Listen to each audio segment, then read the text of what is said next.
Bonjour les 11C! Aujourd'hui, on parle des équations valeur absolue et on sera à une coche de plus. On va travailler les inéquations. Donc, juste un rappel que lorsque je travaille la valeur absolue et j'ai x moins a, qu'est-ce que ça représente? C'est que x représente toutes les valeurs qui vont être dans une certaine distance par rapport à a. Donc, par exemple, si j'ai x moins 3 en valeur absolue doit être plus petit que 2, 3 va être mon chiffre ici. Et je ne veux pas que les nombres vont plus que 2. Donc, il faut que ça soit plus petit que 2. Donc, je peux aller à 2 vers la gauche ou 2 vers la droite. Donc, ici, mes réponses possibles, mes valeurs possibles, c'est entre 1 exclu jusqu'à 5 exclus. Exclu parce que j'ai mon signe ici avec pas d'égalité. Donc, pour résoudre ton inéquation valeur absolue, tu vas utiliser la même méthode que pour les équations. OK? Donc, c'est le même processus. Alors, ta première étape, c'est trouver ton nombre critique. Donc, tu prends l'intérieur de ta valeur absolue et tu trouves pour quelle valeur de f que c'est égal 0. Donc, 2f égale 1, f égale 1/2. Ça fait que, ensuite de ça, ton nombre critique est 1/2. Ta deuxième étape, c'est de trouver tes signes plus ou moins. Alors, on va prendre une valeur qui est plus petite que 1/2. Moi, je vais prendre négatif 5 et je vais le remplacer dans l'intérieur de ma valeur absolue. Alors, 2 fois négatif 5 moins 1, négatif 10 moins 1, négatif 11. Donc, mon signe ici va être négatif. Je vais faire la même chose avec l'autre côté. Donc, je vais prendre un chiffre qui est dans l'intervalle 1/2 plus grand. Je vais prendre le chiffre 10, c'est un choix. 2, f est remplacé par 10 moins 1. 20 moins 1, 19, c'est positif. Donc, ici, positif. Troisième étape, je vais aller chercher mes deux valeurs absolues. Donc, ma version négative. Donc, je vais prendre ça et je vais tout changer les signes. Moins 2f plus 1 est plus grand ou égal à 5. Et ici, je prends la valeur positive. Donc, je garde mes signes comme ils sont. Et là, j'isole. Faites vraiment attention, lorsque vous travaillez avec une valeur à isoler puis le chiffre devant est négatif, ça peut vraiment porter à confusion parce qu'il faut que tu changes ton signe. Vous avez appris que lorsqu'on divise une inéquation par un négatif, il faut changer le signe. Moi, ce que je vous recommande, envoyez le 2f l'autre bord en faisant plus 2f. Fait que là, tu es en train d'éliminer ton positif. Ça t'évite d'avoir à changer tes signes puis d'oublier. Et là, je vais faire moins 5, moins 5. Fait que là, j'ai négatif 1 moins 5 qui fait négatif 4 est plus grand ou égal à 2f et je divise par 2.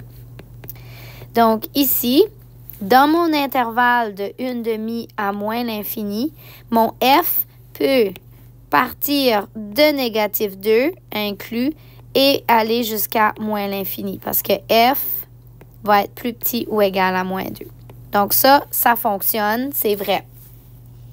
Ensuite de ça, je vais aller faire le même principe ici. Ici, mon 2f est déjà positif, je vais le laisser là. Puis, je vais diviser par 2. Fait que là, mon f est plus grand ou égal à 3. Dans mon intervalle 1/2 à plus l'infini, mon 3 est là et je vais jusqu'à plus l'infini. Alors, ça aussi, ça s'applique. Alors, ici, j'ai deux parties d'intervalle. Donc, de moins l'infini jusqu'à moins 2 ou de 3 à plus l'infini. OK?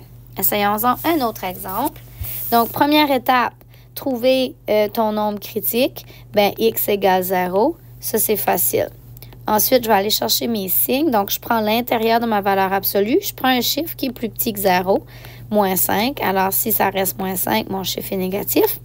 Je vais aller valider l'autre côté. Donc, un chiffre qui est plus grand que 0, 10. Si je le mets à la place de x, ça me donne du positif. Alors là, je vais prendre la valeur ici négative de ma valeur absolue et je vais résoudre. Et ici, je prends la valeur positive de ma valeur absolue et je résous. Ici, ça devient 0 est plus petit que 3. Est-ce que 0 est plus petit que 3? C'est vrai sur tout mon intervalle. OK? Donc, tout mon intervalle ici fonctionne. OK? C'est vrai sur tout l'intervalle. Puis mon intervalle commence à 0. Allons voir l'autre côté maintenant s'il y a quelque chose qui s'applique dans cette côté-ci de ma droite numérique. X plus x, c'est 2x, plus petit que 3. Je divise par 2. Donc, x devrait être plus petit que 3/2. Alors, ici, à 3/2, il faut que ça soit plus petit, donc ça va être exclu. Et sur mon intervalle, ça va se rendre ici.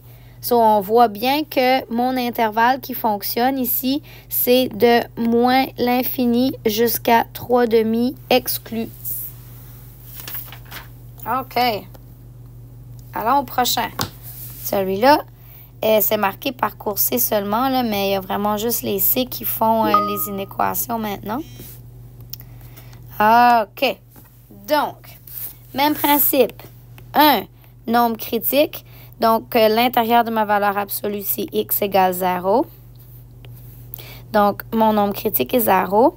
Et ensuite de ça, je vais valider mes signes. Donc, si je prends un chiffre qui est plus petit que 0 et je le mets dans ma valeur absolue, j'ai moins 10, c'est négatif. Je valide avec un chiffre plus grand que 0. 10, c'est positif. Alors, dans la première partie, je vais prendre la valeur négative de ma valeur absolue. Et dans ma partie positive, je vais garder mes signes tels quels.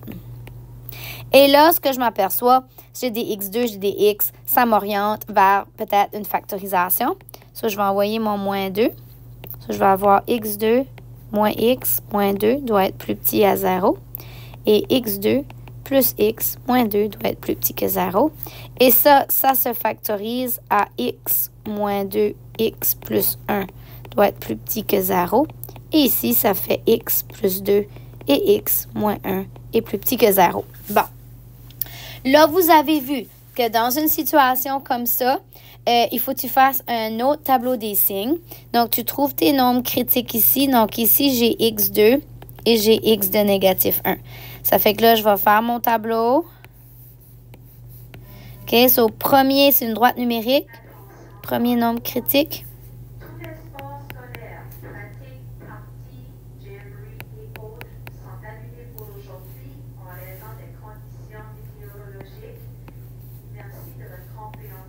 Bon.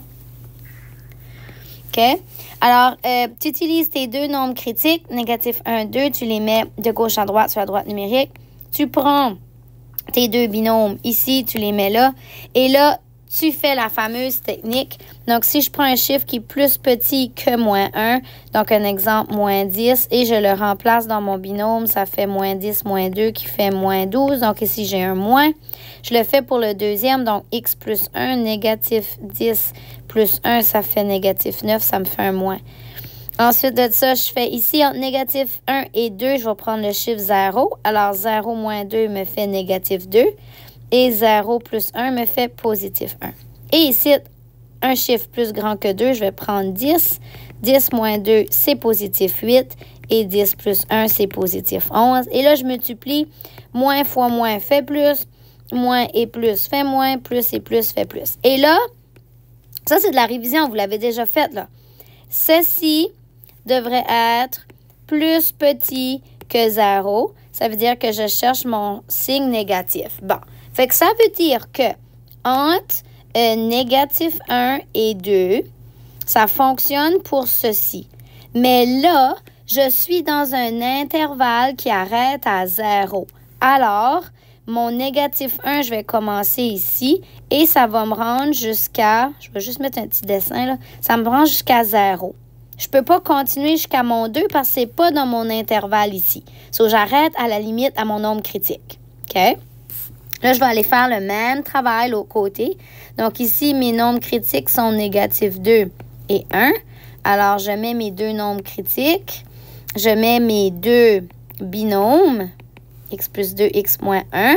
Et là, je fais le même processus. Donc, je vais prendre négatif 10. Négatif 10 plus 2 fait négatif 8. Négatif 10 moins 1, ça fait négatif 11. Après ça, entre négatif 2 et 1, je vais faire 0. Donc, 0 plus 2, ça fait plus 2. Et 0 moins 1, ça fait moins 1. Et finalement, plus grand que 1, je vais prendre 10. 10 plus 2 fait positif 12. Et 10 moins 1 fait positif 9. Et là, je multiplie. Et encore une fois, ici, je cherche ça qui doit être plus petit que 0. Donc, je cherche mon négatif.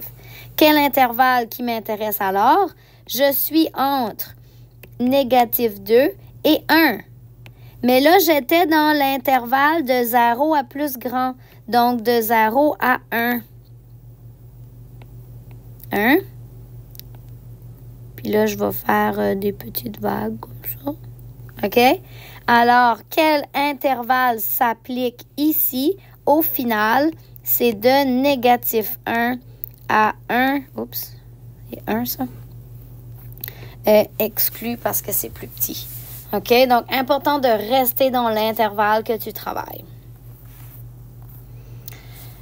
Un petit problème en résolution de problème. Donc, hélicoptère est un candidat qui s'envole vers la mairie de la ville. Les derniers sondages lui donnent 83% des voix avec une marge d'erreur de 3,2. OK, donc ça, c'est le plus ou moins. Détermine l'intervalle des suffrages qui lui seraient attribués selon ce sondage. Donc, ici, donc mon intervalle, c'est 3,2. Donc, ça peut aller à 3,2 chaque côté du 83. Alors, quelles valeurs de X sont possibles? OK, donc ça, c'est mon plus ou moins. Donc, ça peut aller plus ou moins 3,2 autour du 83. Donc, allons travailler ce problème ici. Si vous voulez bien, je vais juste me faire un peu de place puis je vais travailler sur ma prochaine page parce que j'ai peur de manquer d'espace. OK, alors ici. Fait que première étape, je veux trouver mon nombre critique. Alors, je prends l'intérieur de... Wow, ça écrit gros tout d'un coup. Et je le mets égal à 0. Donc, mon nombre critique est 83. Ensuite, je dois trouver mes signes plus ou moins. Ça fait si je prends un chiffre qui est plus petit que 83, 0, et je le mets dans ma valeur absolue, ça me fait une valeur négative. Ça me fait négatif 83. Et si je prends un chiffre qui est plus grand que 83, donc 100, et je le mets dans ma valeur absolue, ça me fait 17 qui me fait positif. Donc, dans la section ici, je veux avoir la valeur négative de ma valeur absolue. Alors, négatif X plus 83 devrait être plus petit ou égal à 3,2. Et ici, je vais laisser ma valeur absolue intacte, X moins 83, plus petit ou égal à 3,2. Je vous ai dit que lorsqu'on travaillait avec un X qui était négatif en une équation, c'est pas une bonne idée. Donc, je vais faire plus X et je vais faire moins 3,2, moins 3,2. Ça fait que là, 83 moins 3,2, c'est 79,8, plus petit ou égal à X. Donc, X devrait être plus grand ou égal à 79,8. N'oubliez pas, on est dans un intervalle avec un nombre critique de 83. Donc, il peut être égal à 79,8 et il est plus grand, mais là, je dois le monter jusqu'à ma limite de 83 pour l'instant. Allons voir l'autre côté. Ici, c'est simple. Mon X est déjà positif, donc je vais faire plus 83. Et ça va faire, X est plus petit ou égal à 86,2.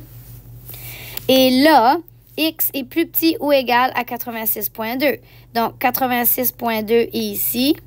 X peut être plus petit, mais encore une fois, j'arrête dans mon intervalle. Alors, on peut bien voir notre intervalle qui est de 79,8 jusqu'à 86,2. Alors, sur ce, bon travail. Et n'hésitez pas de revenir à cette vidéo avant votre révision et aussi pour faire vos exercices. Bon travail!